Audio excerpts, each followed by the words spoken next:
lakini yawezekana ilimpendeza Mungu hili litimie, na mimi kuwawakilisha viongozi wetu, kumwakilisha Mheshimiwa mkuu wetu wa mkoa Mheshimiwa Martin Ruben Shigela pamoja na ofisi ya Rais Tawala za Mikoa na serikali za mitaa kwenye kushuhudia tukio hili la utiaji wa saini wa mkataba huu mkubwa wa ujenzi wa stendi ya kisasa katika manispaa yetu ya Geita. Tumepewa wenyewe hapa, leo limetuangukia, tushuhudie wenyewe, tusimamie wenyewe na tuianze safari pamoja ya kuhakikisha mkandarasi anatimiza yaliyoko ndani ya mkataba. Hii ni sawasawa na kwamba mchawi mpe mtoto akulele. Leo tumepewa wenyewe, tumesimamia wenyewe.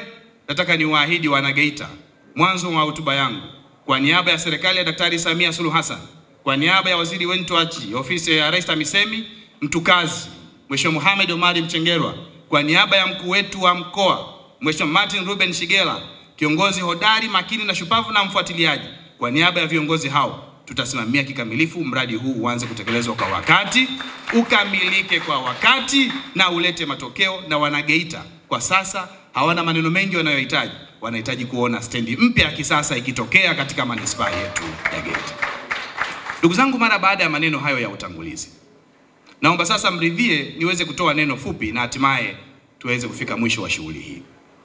Jambo la kwanza kabisa, kwa niaba ya viongozi wetu, naomba nitumie fursa hii kumshukuru sana Daktari Samia Suluhu Hassan, Rais wa Jamhuri ya Muungano wa Tanzania na Amiri Jeshi Mkuu, kwa kazi kubwa na njema ambayo ameendelea kuifanya katika taifa letu la Tanzania, lakini kubwa kuliko kwa namna ambavyo amekuwa ni mwanamageuzi wa kweli wa kuigeuza manispaa yetu ya Geita kwa kuiletea miradi mikubwa ya kimkakati yenye tija ndani ya wilaya yetu. Tumpigie makofi mengi sana Daktari Samia Suluhu Hassan.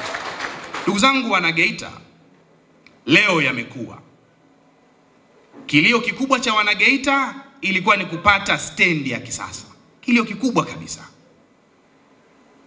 Na hivi karibuni Mwenyezi Mungu alitupa mtihani wa mvua kubwa ambayo ilinyesha. Eneo letu tunalolitumia kama stendi kwa sasa lilijaa maji kweli kweli. Sote tulichanganyikiwa. Kwa wageni wetu akina Mpoto, mimi na kamati ya usalama tulikwenda kwenye eneo lile. Lilikuwa limejaa maji kweli kweli, magari mengine yanaelea. Ilikuwa kuwaambia wana Geita kwamba hapa Daktari Samia Suluhu Hassan atafanya maajabu. Wengi walikuwa hawaamini, kwa sababu Mheshimiwa mbunge amekwisha ongea muda mrefu, madiwani wamezungumza, Chama cha Mapinduzi kimezungumza. Lakini kwa ujasiri mkubwa tuliwaambia, tunaye rais wa nchi ambaye ndani ya muda mchache ameonyesha uwezo mkubwa wa kuyafanya yasiyowezekana yawezekane kwa haraka na kwa wakati. Stendi ndani ya wilaya yetu ya Geita itajengwa. Wengi hawakuamini, lakini leo kwa ujasiri mkubwa na kwa furaha kubwa na bashasha, nayo heshima kusema hayawi sasa yamekuwa.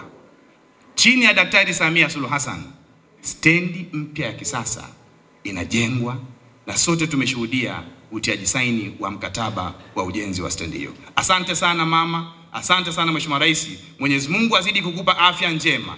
Na sisi wana Geita tunasema tunalo deni kubwa sana la kukulipa.